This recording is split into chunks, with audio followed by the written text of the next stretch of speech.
मूर्ख कोई नहीं।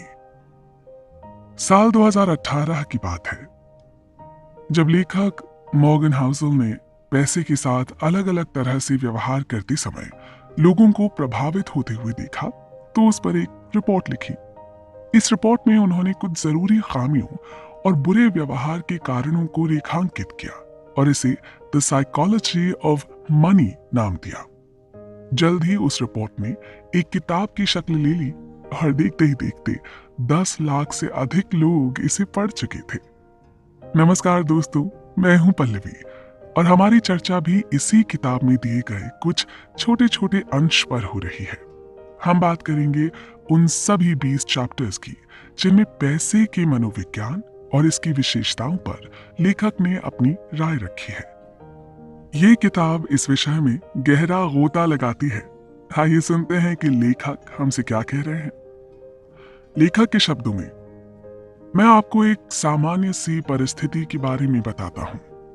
इसे जानकर शायद आप अपने पैसों के साथ क्या करते हैं और दूसरे लोग अपने पैसों के साथ क्या करते हैं और ये फर्क क्यों है, इस बारे में आप थोड़ा और बेहतर महसूस कर सकेंगे। ये मान लीजिए कि लोग पैसों के साथ कुछ मूर्खतापूर्ण काम जरूर करते हैं, लेकिन वास्तव में मूर्ख कोई नहीं होता। यहाँ ये जानना जरूरी है कि हम सब एक दूसरे से अलग हैं, इसलिए पैसों के प्रति हम सबका रवैया भी अलग अलग होता है।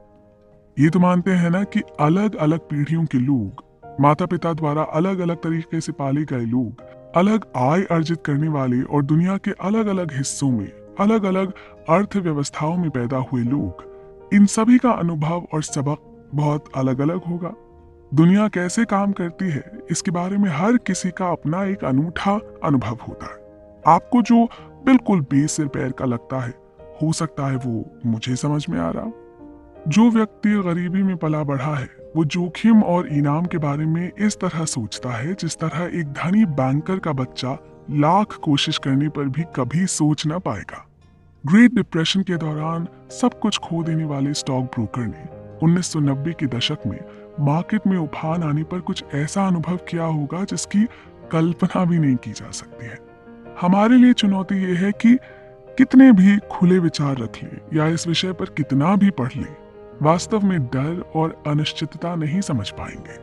मैं इस बारे में पढ़ सकता हूं कि ग्रेट डिप्रेशन के दौरान सब कुछ खोना कैसा था, लेकिन मेरे दिल पर कभी भी उन लोगों की तरह भावनात्मक निशान नहीं पड़ेंगे जिन्होंने वास्तव में उसका अनुभव किया होगा। हम दुनिया को एक अलग नजरिए से देखते हैं। एक ऐसा ऑस्ट्रेलियाई जिसने अपने जीवन में कभी भी मंदी नहीं देखी हो, उसका अनुभव एक अमरीकी व्यक्ति से बिल्कुल अलग होगा। इस तरह ऐसे अनुभवों की सूची अंतहीन है। हो सकता है कि आप पैसों के बारे में ऐसी चीजें जानते हो जो मैं नहीं जानता, और इसके विपरीत मेरे पास कुछ ऐसा ज्ञान होगा जो आप तक नहीं पहुंचा। ऐसा इसलिए नहीं है क्योंकि हम में से कोई एक दूसरे से ज्यादा स्मार्ट है या उसके पास बेहतर जानकारी है। ऐसा इसलिए है क्योंकि समान रूप से प्रेरक अनुभवों के आधार पर होते हुए भी हमने अलग अलग जीवन जिए हैं। किसी स्प्रेडशीट को पढ़कर आपको शेयर बाजार में आई बड़ी गिरावट का एक छोटा सा मॉडल तो देखने को मिल सकता है, लेकिन उसे पढ़कर आपको वो एहसास नहीं मिलेंगे जो घर लौटने पर अपने बच्चों के चेहरों को देखकर मिलते हैं।